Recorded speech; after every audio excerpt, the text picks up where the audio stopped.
Hi, welcome back to A Daily Lore, another Reddit reaction. That's the first time I did that. Okay, um, we're going on to this one. I'm not going to talk. Let's get into it. This is what's actually happening in your body when the scale won't budge. For weeks, my scale showed I wasn't losing weight despite diet. My sister-in-law has been stealing my designer clothes for months, selling them online. When I confronted her at Thanksgiving, she laughed and said, "What are you gonna do, arrest me?" I handed her a police report. Already did. It started innocently enough. My husband Jake and I have been married for 6 years, and we've always had a comfortable relationship with his younger sister Sarah. She's 28, I'm Okay. 32, and she's been living with her boyfriend Marcus for about 2 years now. They've been struggling financially. He works as a bartender, and she's been bouncing between part-time retail jobs. I work as a marketing executive at a tech company, and I'll admit, I have expensive taste when it comes to clothes. It's one of So you should. You make enough money to do it, so you're fine. I mean, it's the people that don't make enough money, they have expensive taste. You don't make enough money. Why do you have an expensive taste? Make more money than you could have expensive tastes. I know I'm saying that and it sounds bad, but it's reasonable. It's a reasonable request. Make more money. Find a better job. Or do side hustles. I mean, yes, I know there's a lot of things that, you can't control. Like if you're working at a job and you're getting paid bare shit, because most jobs don't really pay that much. But do like side hustles. Do something. Don't just complain. Just do something. But back to this. Good for her. I mean, she makes enough money, then yeah, it's fine. I mean, otherwise your money would just either sit in your bank account or or basically if you have all set, you'll basically all set your money just goes everywhere. 401k, Roth IRA, a stocks account. I mean, if you're all set with that, then you just have extra money just laying there. Then obviously you have to spend it. Well, you just going to save it forever? Oh my God, she makes probably I don't know a couple of, probably around 40. No, that's too little probably. I'm guessing this person makes about 120,000 $100,000 a year probably. I'm just assuming. I don't know if they tell us. my guilty pleasures: designer handbags, high-end shoes, the occasional splurge on a dress that costs more than my car payment. I keep everything meticulously organized in my walk-in closet, color-coded and arranged by season. Last summer, I started noticing small things going missing. At first, it was just a scarf here, a pair of earrings there. I thought maybe I'd misplaced them during one of my frequent business trips. I travel about twice a month for work, and packing and unpacking can be chaotic. By September, though, I couldn't ignore it anymore. My favorite Jimmy Choo pumps, the ones I'd waited 6 months to go on sale before buying, were gone. Then my Burberry trench coat disappeared. Then a Chanel handbag that had been a bonus gift from my CEO. The missing items were starting to add up, and they weren't cheap pieces. I mentioned it to Jake one evening while we were having dinner. "Honey, have you seen my black Louboutin heels? I haven't been able to find them anywhere." He looked up from his plate, concerned. "The ones with the red soles?" "No, I haven't." "Are you sure you didn't pack them for your last trip to Chicago?" I shook my head. I specifically remember leaving them here because they didn't match any of my outfits for that conference. "Maybe the cleaning service misplaced them?" he suggested. Maria had been cleaning our house for 3 years, and she was meticulous about putting everything back in its proper place. "Maybe," I agreed, but something felt off. The next day, I decided to do a complete inventory of my closet. It took me hours, going through every shelf, every drawer, every garment bag. When I finished, my stomach was in knots. At least 20 items were missing, designer pieces worth thousands of dollars total. Honestly, surprised you noticed. I mean, shit, some people won't notice, but dang, you have a meticulous. You really. When she said she really likes expensive tastes, it's not like random. She actually expensive tastes. She has expensive taste, and she would notice if something gone missing. It's not like those people where they buy expensive things and they don't care if it gone missing or they don't notice it's gone. She actually would notice it's gone. My God. I sat on our bed, list in hand, trying to make sense of it. Who had Oh, shit, access to I our keep house? doing that. Jake, obviously. Maria, our cleaning lady. And Sarah. She had a key to our I didn't place even do because it. she often dog sat when we traveled. She'd water our plants, bring in the mail, that sort of thing. But no. Sarah wouldn't steal from me. Would she? I The casual, no, no, she wouldn't steal from me. She's family. Family wouldn't steal, right? Then you start questioning it. Would she steal? Do I really know her? pushed the thought away, but it lingered like a bad taste in my mouth. That Exactly. weekend, Sarah came over for dinner as usual. I watched her more carefully than I ever had before. She was wearing a vintage Hermes belt that I didn't recognize, not from my collection, but still expensive. Her purse was new too, a Marc Jacobs bag that probably cost That makes sense. She wouldn't obviously show up with the stuff she's stolen. She would sell it, get money for it, and buy new shit with the money. I mean, the thing is, it's kind of weird that you would show up with something that's very expensive that you don't have the money for. Like, splurging, yeah, you could say you splurged, but I mean, do you make enough money to splurge? Really? I highly doubt it. $600. Cute bag, I commented casually. Is it new? She smiled brightly. This? Yeah, I got it last week. Found it at a thrift store, can you believe it? Only paid $50. $50 for a Marc Jacobs bag? Even used, that was impossible. But I nodded and smiled, filing the information away. Over the next few weeks, I set a subtle trap.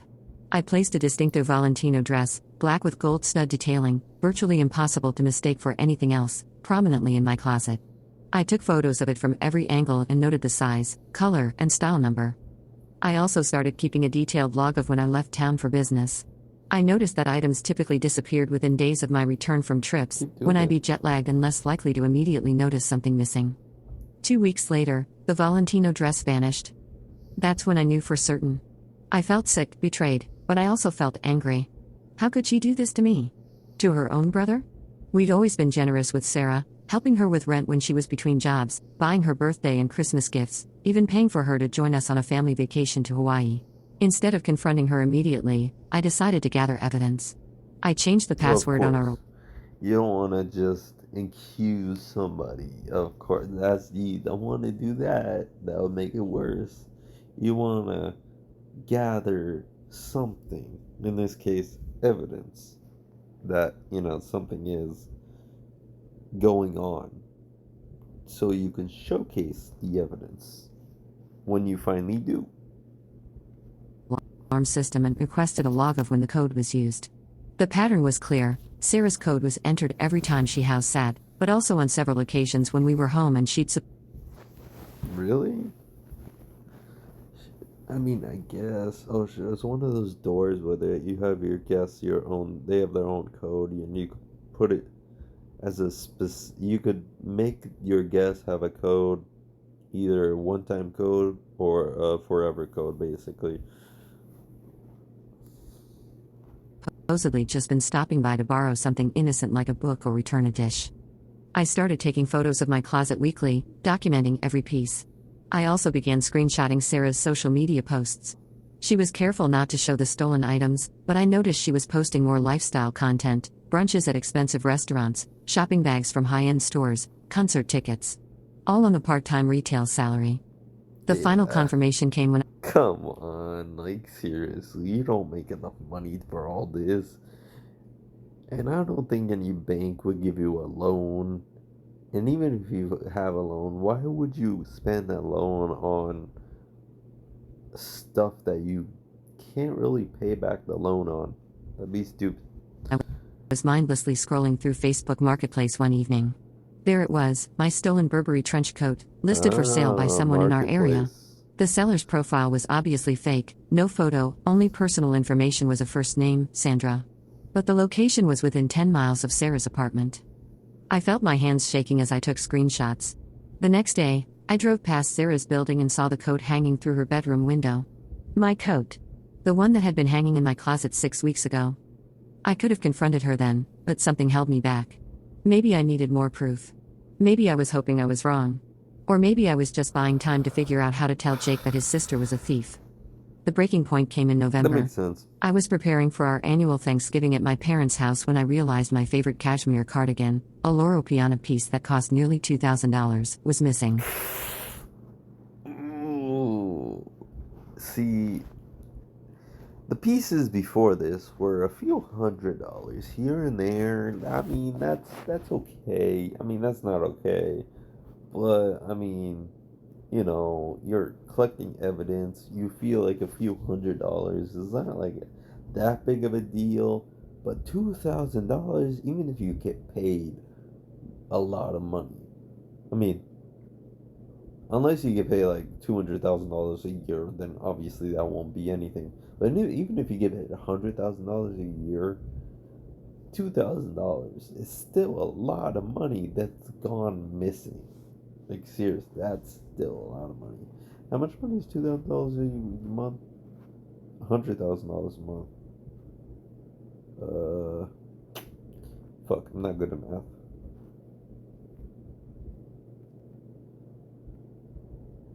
Whatever. It was the cardigan I'd planned to wear to dinner, gifted to me by my grandmother, with sentimental value beyond its price tag. That Ooh. night, I finally told Okay. Jake everything. The missing items, the logs, the marketplace listing, all of it. I showed him my documentation, my photos, my theories. He sat silently for a long time, his face cycling through disbelief, anger, and devastation. I need to talk to her, he finally said. Together, I insisted. We confront her together. But we never got the chance for a private confrontation. Thanksgiving arrived, and both our families would be there, including Sarah and Marcus. I'd spent the week since telling Jake going back and forth about whether to report her to the police. Part of me wanted to handle it within the family. Part of me wanted justice. The day was tense. I kept watching Sarah, who seemed unusually quiet. She was wearing a new outfit, designer jeans I didn't recognize, and a cashmere sweater that looked expensive. When complimented on her style, she laughed it off. Oh, you know me, just lucky at thrift stores. After dinner, as we were Nobody's that lucky at thrift stores, especially if you go back to the same one. I mean, I know there's some people out there that doesn't know a designer, like me. I don't know designer stuff. Why would I don't think the same person will go to the same thrift store, and I don't think the same person will have a lot of designer shit. I don't think the same store would get designer shit all the time as well. cleaning up, Sarah cornered me in the kitchen. Can I talk to you about something? She asked. My heart raced. Was she going to confess? Apologize? Return my things?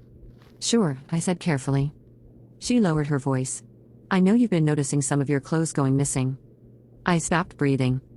And I know you suspect me. I turned to face her fully. Sarah, if you have something to tell me, she cut me off with a laugh. What are you gonna do, Kate? Call the police on your sister-in-law? Ruin Thanksgiving? Destroy the family?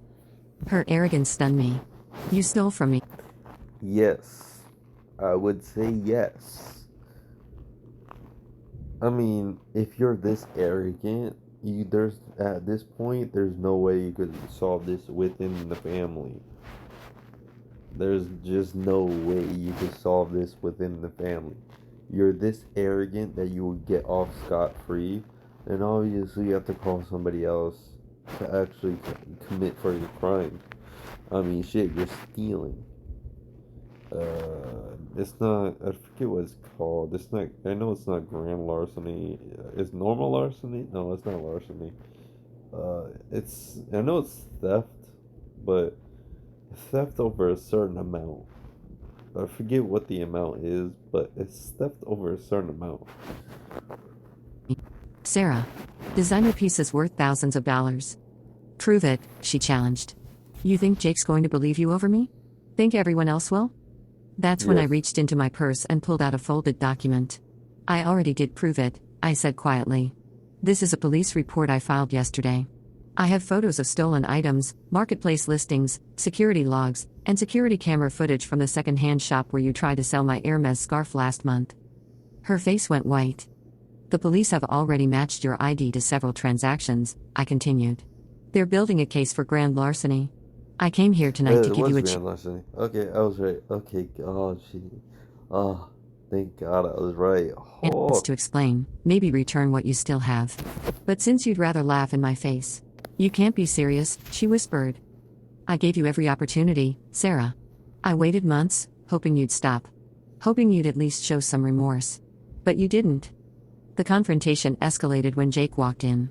Sarah immediately began crying, claiming I was lying, that I was jealous of her, that I'd always hated her. But when I showed the police report to Jake and the rest of the family who'd gathered at the kitchen door, her story crumbled. Marcus looked devastated. Sarah? You said all those clothes were from thrift stores and sales. Because you would have dumped me if you knew I was stealing, she spat out, finally admitting the truth. The rest of Thanksgiving was a disaster.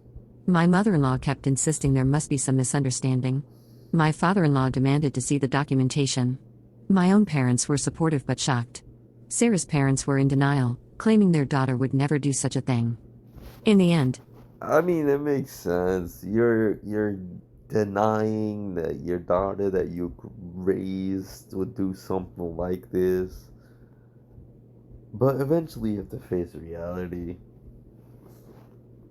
I decided to press charges. It wasn't an easy decision, but Sarah's complete lack of remorse and her attempt to manipulate the family against me made it clear that handling it privately wasn't an option. The I said the same thing. It's like I'm psychic. No, I just thought of the same thing. There's just no way. I know I say this way too often in every single one of my Reddits. I say a lot of words that, I say, like, I forget what word, but it just in my vocabulary for some reason. Oh, obvious. Yeah, I say that way too often. Way too often. Because I think it's way too obvious to me, and obviously I don't just use it again. I don't explain why it's obvious, but I just understand. That's what basically all it means. I just understand. But yeah, I understand that there was no way you could solve this within the family. Because she was just laughing and she was doing nothing. There was no way you can solve this peacefully. So you had to take an outside perspective, outside influence, like the police. investigation uncovered that Sarah had been stealing and reselling my clothes for over 8 months. She'd made approximately $15,000 from selling my belongings, Ooh. money she'd been using to fund a lifestyle she couldn't afford and to secretly meet with another man, a coworker named Derek who thought she was wealthy. The affair came to light when police searched her phone records. Marcus ended their relationship immediately. Sarah was charged with multiple counts of theft and fraud. She eventually pled guilty to avoid jail time, receiving probation, mandatory counseling, and in order to pay full restitution. Our family has been fractured beyond repair. Jake's Yep. parents barely speak to me, convinced I could have handled it differently. His The people, the people that say that they're only saying it. They don't know. They don't really know what other way you could have handled it. They're just saying it because everything is not the same as it used to be. But I mean, they don't really know what other way you handled it as well, other than just letting her do it or letting it be, you know, or just talking inside the family and she say the parents talk to her heart to heart and she quote unquote say she won't do it again, but she goes back and doing the same shit over and over again. Yeah, that wouldn't work. Why would that work? That would be a different, that's like a different scenario if she didn't press charges and actually tells everyone as a family. Obviously, she'll probably fake crying, yada yada yada. I'm making another scenario that's not in the story. siblings are split, some understanding why I pressed charges, others thinking I went too far. My own parents support my decision but wish I told them earlier. Jake and I started couples therapy to work through the trauma of discovering his sister had been stealing from us for months. He feels guilty for not seeing the signs, and I feel guilty for doubting my instincts for so long. As for Sarah, I haven't spoken to her since that night. She sent a few texts apologizing and begging me to drop the charges, but they felt hollow. Through They family are members, I heard she lost her part-time job when her employer learned about the charges. She moved back home with her parents and is working at a different retail store, slowly paying back restitution. The whole experience has changed how I view family relationships and trust. I still love my designer clothes, but now my closet has a security camera, and I change the alarm code regularly. I mean, dang, like, holy shit. It's like a fucking private boutique. Oh my god. More importantly, I've learned that sometimes protecting yourself means making incredibly difficult choices, even when it tears a family apart. Looking back, there were so many red flags I ignored because I didn't want to believe family could betray me so thoroughly. The expensive dinners, the new clothes, the casual lies, they all added up to a truth I desperately wanted to deny. 6 Yeah, months that's later, true. I've recovered most of my stolen items through court order, though some pieces were sold before they could be traced. I've also gained something unexpected, a clarity about setting boundaries and protecting myself, even from those I love. Was it the right choice? I still grapple with that question. Like I said, I think it is the right choice. Like I predicted before she confirmed everything. I thought it was the correct choice. I didn't see it going any other way. But I know I couldn't continue living with someone who looked me in the eye, accepted our hospitality, and systematically stole from me. Family or not, respect and trust are foundational, and Sarah violated both.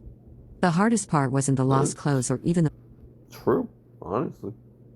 That's, I wouldn't say the most important, one of the most important things in any relationship, not just sexual relationship, pretty much any relationship. Honesty, trust, communication. There's one more, but I'm forgetting it. money, it was losing the family I thought I had. Every holiday is different now, every gathering fragmented by the absence of Sarah and the awkward dance of those who chose sides. But I've also grown closer to those who understood my position, including Jake's younger brother who admitted he'd suspected something was off but didn't want to believe it. If there's a lesson in all this, it's that sometimes the people closest to you are capable of the deepest betrayals. Trust isn't just about loving someone, it's about respecting them enough to be honest, even when it's hard. And when that trust is broken, protecting yourself isn't cruelty, it's necessary. I still wonder sometimes if I could have handled it differently. But then I remember Sarah's laugh that night in the kitchen, her challenge, her assumption that I would never have the courage to act. And I know that, for better or worse, I did what I had to do. The designer clothes came back. The family harmony never did. But I sleep better at night knowing I stood up for myself, even when it cost me everything. Sometimes, that's all you can do. I mean, not wrong. That's all you can do, honestly. It is. Oh, fuck. Let me do that. It is what's best for you, basically. That's pretty much all it really is. You do what's best for you in this scenario.